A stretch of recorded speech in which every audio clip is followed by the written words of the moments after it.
तो अगला सवाल हमारा कुछ इस तरीके से है, ठीक है। ये सवाल आप देख लीजिए, और ये सवाल जो है एसएससी में ट्रेंडिंग पर है, ठीक है। ये बहुत ज़्यादा पूछा जाता है, ठीक है।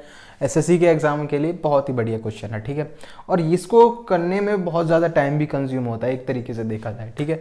इस टाइम को जो हम थोड़ा सा कम करने की कोशिश करेंगे, ठीक है। इसको इस सवाल से जो है, पहली बात तो क्या होता है, कोई भी होता है पहले घबरा जाता है एक तरह से, उनके जो ये डिजिट्स को देख कर ना, जो ये डेसिमल्स होते हैं इनको देख कर घबराना हो जाता है, ठीक है। तो घबराने की जो ज़रूरत नहीं है, केवल और केवल आप जिस मेथड को जो मैं बताऊँगा उस मेथड को अगर आप लगाओगे तो उससे क्या होगा, इससे बहुत बेनिफिट होगा आपको, ठीक है। इससे आपको मतलब ये सवाल आप ये आप ऐसा तो कर सकते हो, मतलब लास्ट के लिए तो रख सकते हो सवाल को कि भाई इसको लास्ट में करेंगे, ठीक है।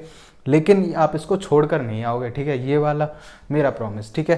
तो आपको करना क्या है, सबसे पहले जो सिंपल जो काम होगा, क्या करो, आपके पास 12 संख्याएं हैं, 55.5 उनका टोटल का औसत है, ठीक है। पहले ये लिख लो, ये 12 संख्याएं हैं, उनका औसत कितना है 55.5, ये हमने लिख लिया भाई, ठीक है। अब उसके बाद क्या होता है, हमारे पास 4 संख्याएं हैं, जो अगली जो 4 संख्याएं हैं, पहली वाली जो 4 संख्याएं हैं उनका औसत कितना है 53.4, ठीक है, 53.4 है।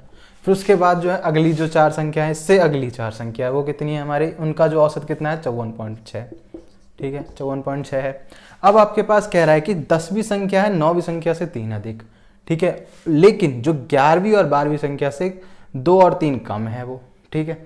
अब इस चीज़ के पीछे का लॉजिक समझो, ठीक है। अब करना क्या है, आपके पास ये लिख लो 10वीं 9वीं 11वीं 12वीं। अब देखो जो ये 4 जो नंबर्स हैं जो हमें नहीं दिए हुए हैं, इनके बारे में हमें जो लास्ट में चीज़ें बताई हुए हैं उनसे हम करेंगे काम, ठीक है। जो लास्ट की जो लाइन कह रही है हमसे कि 10वीं संख्या 9वीं संख्या से 3 अधिक है। अब ये भी कह सकते हो आप, इसका उल्टा अर्थ भी ये भी निकाल सकते हो कि जो 10वीं संख्या है 9वीं संख्या से 3 अधिक है, का मतलब जो 9वीं संख्या है 10वीं संख्या से 3 कम है, ऐसा भी तो कह सकते हो।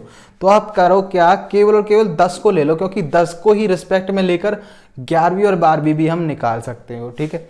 तो आप करोगे क्या, 10वीं संख्या को एक कोई अपना पर्टिकुलर मान लो, हमने मान लिया जो 10वीं संख्या कितनी है x है, 10वीं संख्या 9वीं संख्या से 3 अधिक है, तो इसका उल्टे हम ये भी कह सकते हैं जो 9वीं संख्या है 10वीं संख्या से 3 कम है, तो हम ऐसा भी कह सकते हैं, ठीक है। तो अब ये 3 ज़्यादा हो गई, ठीक है, एक तरीके से देखा जाए तो।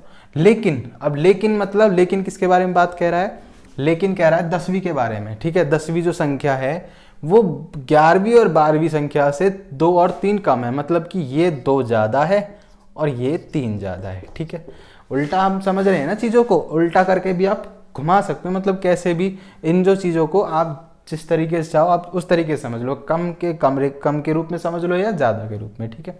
तो ये करने के बाद आपको करना क्या है, ये आपका काम यहाँ पर, ये चीज़ आपको पता लगी कौन सी क्या चीज़ है, ठीक है।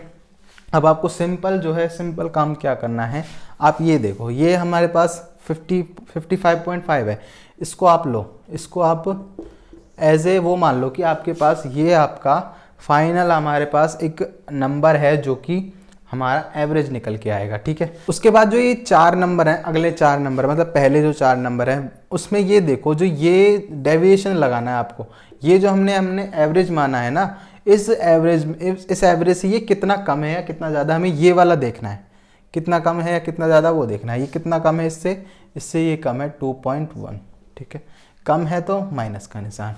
अब ये कितना कम है या ज़्यादा है, ये इससे कम है, कितना कम है 0.9, ठीक है, 0.9 कम है, ठीक है। यहाँ तक आपका काम हो गया।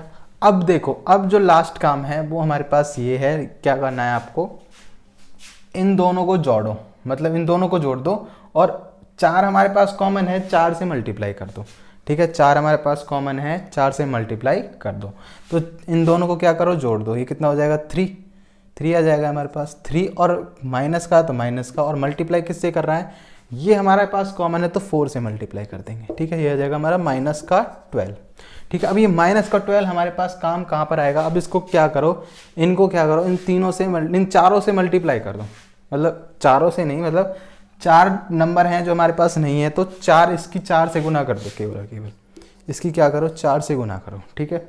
4 पंजे 20, 0, 4 पंजे 20, 2 22, 4 पंजे 20, 2 22, ठीक है। सभी का क्या आ गया 2 मतलब हमारे पास क्या आ गया 222 है, मतलब जो ये नंबर हैं ये टोटल कितने नंबर हैं 222 हमारे पास नंबर है। इन 222 का क्या करना है, अब ये देखो, ये जो -12 है ये जो -12 ये आ रहा है इन दोनों के वजह से आ रहा है, लेकिन मतलब ये जो -12 है कम है, ये किन को कौन पूरा करेगा, ये 4 नंबर इनको पूरा करेंगे इस -12 को। तो हम करेंगे क्या, इस -12 को इसमें ऐड कर देंगे। किसमें ऐड करेंगे, इसमें, क्योंकि हमने क्या करा पहले इनको क्या करा 4 से मल्टीप्लाई कर दिया। इन सभी 4 नंबर की जो आनी चाहिए इतनी आनी चाहिए। और कितना इससे कम है, -12 कम है, जो टोटल एवरेज है इनसे, ये टोटल एवरेज है हमारा, इससे ये जो दोनों हैं, ये दो 4 नंबर है, 4 4 नंबर है, ये क्या कम है, -12 कम है। तो हमें कितना ज़्यादा चाहिएगा, +12 चाहिएगा इन चारों नंबर से, ठीक है।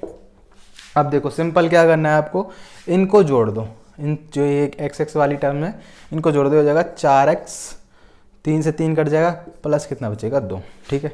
अब ये जोड़ने पर कितना आ जाता है 2 3 4, और ये जो 2 है इसमें से माइनस कर देना, आपका ये आंसर आएगा 4x।